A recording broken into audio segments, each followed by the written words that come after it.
Depuis des siècles, la diversité des paysages du Vaucluse témoigne du lien étroit que les hommes ont tissé avec leur terre.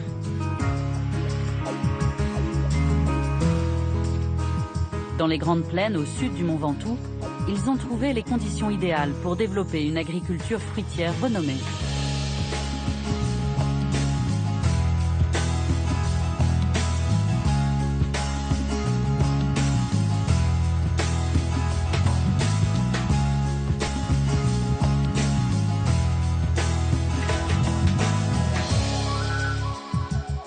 C'est le terroir d'un fruit unique, le diamant rouge de Provence.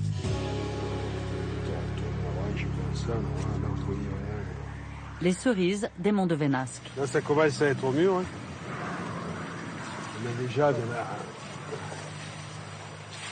calibre, de la couleur.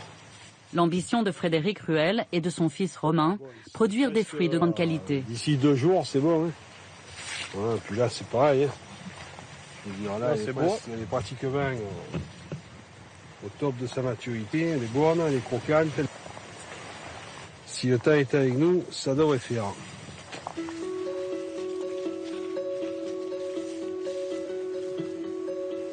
Il y a une trentaine d'années, une poignée de jeunes producteurs passionnés fait un pari fou, créer la première marque de cerises haut de gamme en France.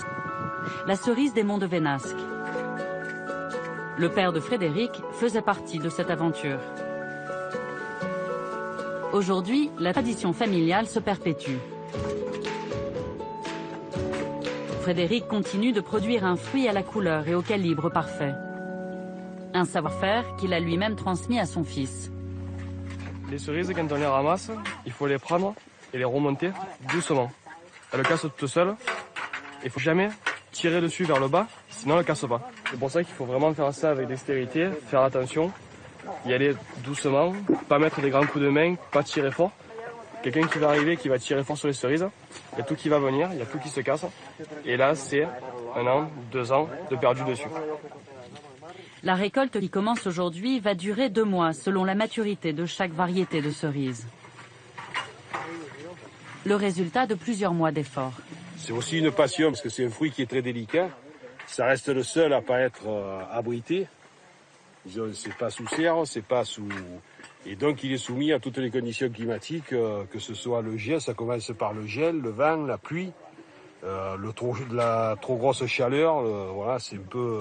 ça reste un des derniers fruits à être obligé de supporter tous les aléas climatiques.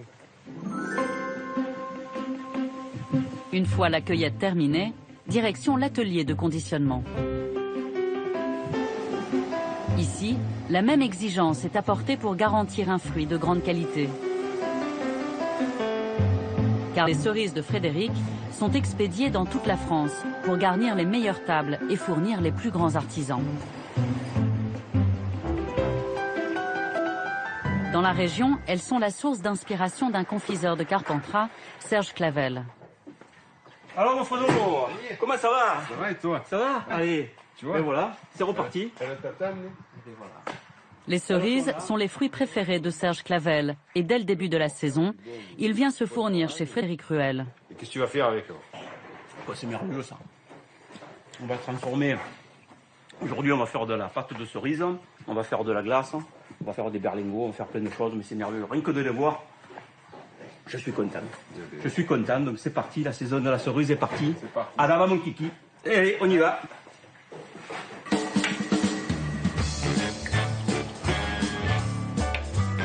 Chez les Clavel, on est confiseur de père en fils depuis 4 générations. Ici, tout est fabriqué de manière artisanale. Et la cerise est transformée sous toutes les formes possibles.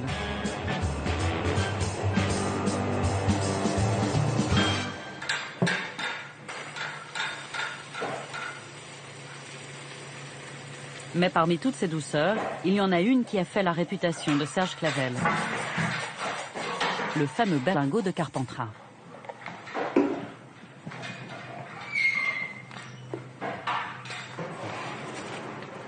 Je suis en train de mélanger les arômes dans le sucre. Et voilà. Et là, je vais commencer à décoller. que le sucre, c'est magique. C'est un produit qui bouge tous les jours, qui est vivant. Ce qui est merveilleux dans ce métier, c'est que tous les jours, on ne fait jamais la même chose. En refroidissant, le sucre se solidifie pour former un bloc de 25 kg. Mais le secret de la recette, le voici. Il faut incorporer ces petits rubans de sucre qui donnent au berlingot son aspect si particulier. Dernière étape, le passage dans cette drôle de machine. Il n'en reste plus que 3 exemplaires en France.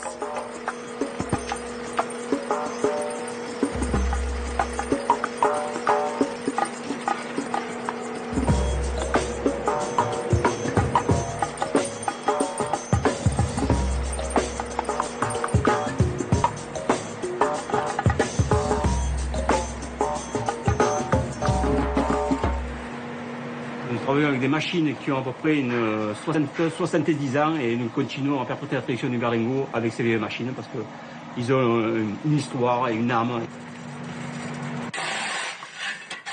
C'est le bonbon phare de la région, le berlingot de Carpentras.